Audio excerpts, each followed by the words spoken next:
Special sandwich में $26, jeans की एक जोड़ी अगर आपको खरीदनी है तो $240 खर्च हो सकता है। और 2 से 3 बेडरूम देखने के लिए सरप्राइज मत होना, लेकिन अपार्टमेंट के एक महीने के $10 से $15,000 के बीच किराया जाता है। अंगोला पिछले 40 वर्षों में बहुत ही ज्यादा बदलाव और परिवर्तनों से गुजरा है, जितना कि उसके इतिहास में आज तक कभी भी नहीं हुआ, और यह आज भी बदल रहा है। अंगोला निश्चित रूप से उन देशों में से है जिन पर आप अपनी नजरें रखना चाहते हैं। अंगोला में आज इतनी ज्यादा महंगाई हम देख सकते हैं। उस देश में आपका स्वागत है जिस देश के पास दुनिया का सबसे महंगा शहर है, और यह जियोग्राफी सीखने का टाइम है। नमस्ते, मैं गौतम पटेल आपका स्वागत करता हूँ अपने चैनल द एक्सप्लोरर पर। आप शायद अभी भी उस दुनिया के सबसे महंगे शहर के बारे में सोच रहे हैं, लेकिन सबसे पहले इस कंट्री अंगोला के फ्लैग को डिस्कस करते हैं। अंगोला का फ्लैग रियल में बहुत ही दिलचस्प है, क्योंकि यह उन कुछ चुने हुए देशों में से है जिसके पास एक ऐसा झंडा है जो दूसरे ध्वज की नकल करने की कोशिश करता है। रंग है काला और लाल।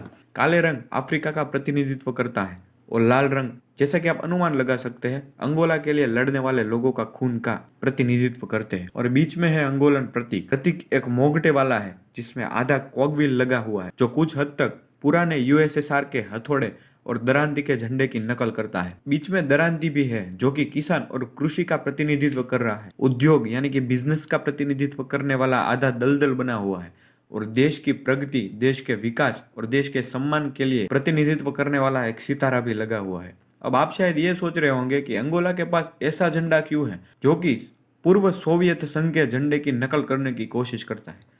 ठीक है, हम बाद में इसे डिस्कस करते हैं, लेकिन पहले पॉलिटिकल जियोग्राफी ऑफ अंगोला के बात करते हैं। अपनी राजनीतिक भूगोल के संदर्भ में अंगोला अफ्रीका के दक्षिणी भाग के पश्चिमी तट पर स्थित है, जो पश्चिम में अटलांटिक महासागर की सीमा से लगा हुआ है। मैप को देखकर आपको शायद ऐसा लगेगा कि अंगोला सिर्फ अन्य 3 ही देशों से घिरा हुआ है, लेकिन उत्तर में कैम्बिडा नामक एक छोटा सा प्रांत है। डेलावेयर के आकार की तुलना में मुश्किल से बड़ी भूमि का एक छोटा सा हिस्सा। इस तथ्य से कारण अंगोलन देश के लिए इंपॉर्टेंट है क्योंकि इसमें 60% से ज्यादा अंगोला का तेल भंडार है। सोचिए, किसी भी देश के लिए एक छोटा सा भी प्रांत इंपॉर्टेंट इसलिए बन जाता है क्योंकि उसमें तेल का भंडार होता है, और इस प्रांत में तो 60% से ज्यादा भंडार तेल का है, तो यह ऑटोमेटिकली अंगोला के लिए इंपॉर्टेंट बन ही जाता है। अब जमीन का एक छोटा सा टुकड़ा डेमोक्रेटिक रिपब्लिक ऑफ कॉन्गो को छूता है, क्योंकि टेक्निकल रूप से अंगोला की सीमा में आता है। अंगोला एक तटीय देश है, लेकिन वास्तव में ये कोई तटीय द्वीप नहीं है। इसके पास केवल उत्तर में लगभग क्वांडा द्वीप है, जो एक प्रशासनिक शहर के रूप में संचालित होता है। अंगोला में तेल कंपनियों की रसद और बाया डोस टाइग्रस, जो वास्तव में एक द्वीप नहीं बल्कि एक पेनिनसुला हुआ करता था। अंगोला की राजधानी लुआंडा है, और उनकी रोजमर्रा की फैसिलिटीज के लिए एक बहुत ही बड़ा हिस्सा वास्तव में आयात किया जाता है, और यही वजह है कि यहाँ पर सब कुछ इतना महंगा है। फॉर एग्जाम्पल, एक स्पेशल सैंडविच में $26, जीन्स की एक जोड़ी अगर आपको खरीदनी है तो $240 खर्च हो सकता है। और 2 से 3 बेडरूम देखने के लिए सरप्राइज मत होना, लेकिन अपार्टमेंट के एक महीने के $10 से $15,000 के बीच किराया जाता है। इसी एग्जाम्पल्स को देखते हुए ये इजीली कह सकते हैं कि अंगोला की कैपिटल लुआंडा दुनिया का सबसे महंगा शहर है, इनफैक्ट अफ्रीका का तो है ही। अब अंगोला के पास रियल में एक बहुत ही अलग प्रकार के लैंडस्केप है। नॉर्थ और नॉर्थ ईस्ट में हम बहुत ही सारे उष्णकटिबंधीय जंगलों और वर्षावनों को देख सकते हैं। मिडल में बहुत सारे सपाट पठारों और सवानाओं को देख सकते हैं, बहुत सारी सूखी पहाड़ियाँ और पहाड़, और आगे दक्षिण में हम तट के साथ जाते हैं तो रेगिस्तान की भूमि और ड्राई लैंडस्केप देख सकते हैं। जब आप पूर्व दिशा में मोक्सिको प्रांत में जाते हैं, जी हाँ, मोक्सिको प्रांत, it's not a Mexico, Mexico is a particular country itself. ये अंगोला का मोक्सिको प्रांत है, जिसमें आप जाते हैं तो एक पत्ती के आकार के पैटर्न को सैटेलाइट इमेज से देख सकते हैं, और ये रियलिटी में नदियों का एक व्यापक रूप से फैला हुआ एक अलग ही कॉन्टिनेंट है, जो कि रियल में थोड़े पत्ती की तरह दिखता है। यदि रियल में आप इन सैटेलाइट इमेज पर जूम करते हैं तो आप संभवतः उन मूल आदिवासी कस्बों और क्षेत्रों को पा सकते हैं जहां लोग अभी भी मिट्टी की झोपड़ियों और फूल की छत वाले घरों में रहते हैं। अब अंगोला की लैंड रियल में संसाधनों में बहुत ही समृद्ध है, और इसमें एग्रीकल्चर की बहुत ही ज्यादा पॉसिबिलिटी है। और रियलिटी में पोर्टुगीज कॉलोनियलिज्म के दौरान अंगोला गेहूं को छोड़कर लगभग हर एक प्रमुख फसल का उत्पादन करता था,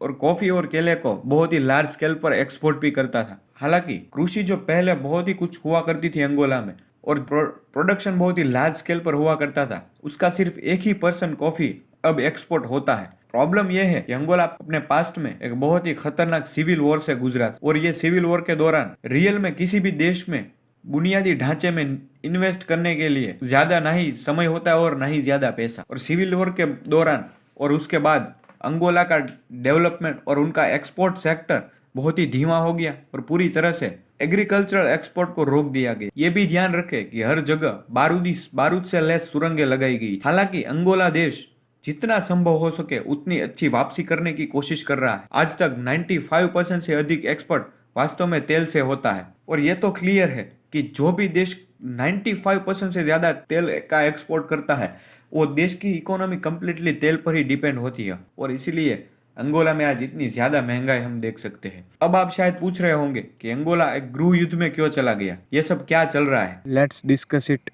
in the demographics.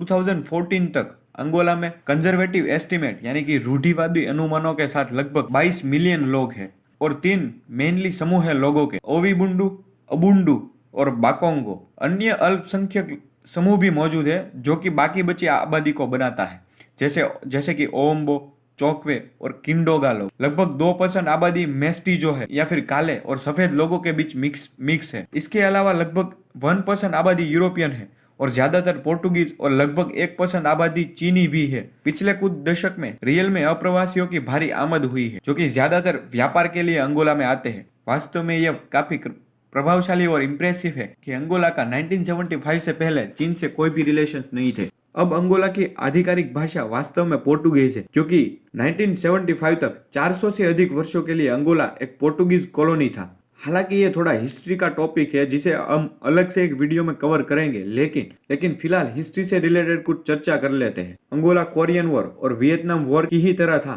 जिसमें कोल्ड वॉर से प्रभावित बड़े हिस्सों में छिन्न युद्ध छिड़ा हुआ था, जहां पर सोवियत ने एक तरफ और दूसरी तरफ पश्चिमी गठबंधनों ने कब्जा कर रखा था। हालांकि ये इंटरेस्टिंग है क्योंकि इस युद्ध में चीन ने वास्तव में सोवियत के खिलाफ पक्ष लिया था। फिलहाल तो यह कंप्लीटली हर जगह देख रहे हैं कि चाइना रशिया का ही पक्ष ले रहा है, लेकिन इस सिविल वॉर में चाइना ने रशिया के अगेंस्ट का पक्ष लिया था। इसने अंगोलन के गृह युद्ध को उन कुछ समयों में से एक बना दिया जो कि अमेरिका और चाइना वास्तव में एक दूसरे के साथ फिलहाल एक कारण से लड़ रहे हैं। यानी कि चाइना ने अंगोला के गृह युद्ध को कुछ ऐसा बना दिया था कि फिलहाल अमेरिका और चाइना है। हालांकि 19 के दशक में अंगोला ने पूरी तरह से साम्यवाद यानी कि कम्युनिज्म को छोड़ दिया और वेस्टर्न सरकारी शैली को अपनाया। इसका मतलब यह है कि अंगोला एक अजीब अवस्था में पड़ गया है जिसमें वे अभी भी पूर्व सोवियत संघ के राष्ट्रों के लिए टाइज रखते हैं, भले ही उन्होंने पूरी तरह से कम्युनिज्म विचारधारा को गिरा दिया और दूसरी तरफ वे अभी भी वेस्ट और अमेरिका के साथ उत्तरोत्तर दोस्ती कर रहे हैं। हालांकि अंगोला ने अनगिनत साल अपने संसाधनों को उनके खिलाफ लड़ते हुए बिताया था। अब जब बात चीन की आती है तो उसका कूटनीतिक और आर्थिक रूप से अंगोला के ऊपर बहुत ही बड़ा इन्फ्लुएंस है। वास्तव में आज तक अंगोला ने सऊदी अरब को चीन के नंबर 1 तेल निर्यातक के रूप में पीछे छोड़ दिया है। यानी कि सऊदी किसी भी कंट्री के लिए number 1 exporter of the oil रहा है, लेकिन चाइना के लिए अंगोला बहुत ही बड़ा तेल एक्सपोर्टर रहा है और बदले में चीन ने अंगोला में वापस इन्वेस्ट भी किया है। अंगोला शायद ब्राजील और पोर्टुगीज को अपना सबसे अच्छा दोस्त मानते हैं। भले ही पोर्टुगीज ने 400 से ज्यादा साल तक उन पर कब्जा किया, अपनी इंडिपेंडेंस हासिल करने के बाद अंगोला ने अपने पूर्व उपनिवेशवादियों के साथ बहुत ही दोस्ताना संबंध बनाए रखा। ब्राजील जो कि अपने आप में पोर्टुगीज कॉलोनी हुआ करता था, न केवल अंगोला के साथ एक भाषाई समानता शेयर करता है बल्कि एक बहुत ही बड़ा बिजनेस फील्ड भी है जिसे वे अंगोला के साथ शेयर करते हैं। साथ ही मोजाम्बिक भी अंगोला के छोटे भाई की तरह दिखता है और उनकी नकल करने की कोशिश करता है। और लास्ट में अंगोला पिछले 40 वर्षों में बहुत ही ज्यादा बदलाव और परिवर्तनों से गुजरा है, जितना कि उसके इतिहास में आज तक कभी भी नहीं हुआ और यह आज भी बदल रहा है। अंगोला निश्चित रूप से उन देशों में से है जिन पर आप अपनी नजरें रखना चाहते हैं, क्योंकि यह देश आगे बहुत ही ज्यादा डेवलप होने वाला है। यही पॉजिटिव नोट के साथ आज की अंगोलन जियोग्राफी को यहीं समाप्त करते हैं और अगले जियोग्राफिक एपिसोड में हम अफगानिस्तान की जियोग्राफी कवर करेंगे। लेकिन उसके पहले अंगोला की कंप्लीट जियोग्राफी जैसे हमने देखी उसी तरह अंगोला की कंप्लीट हिस्ट्री भी देखेंगे और अंगोला के बारे में इंटरेस्टिंग फैक्ट्स के बारे में भी अलग वीडियो में डिस्कशन करेंगे। चलिए फिर मिलते हैं अगले वीडियो में। Thanks a lot.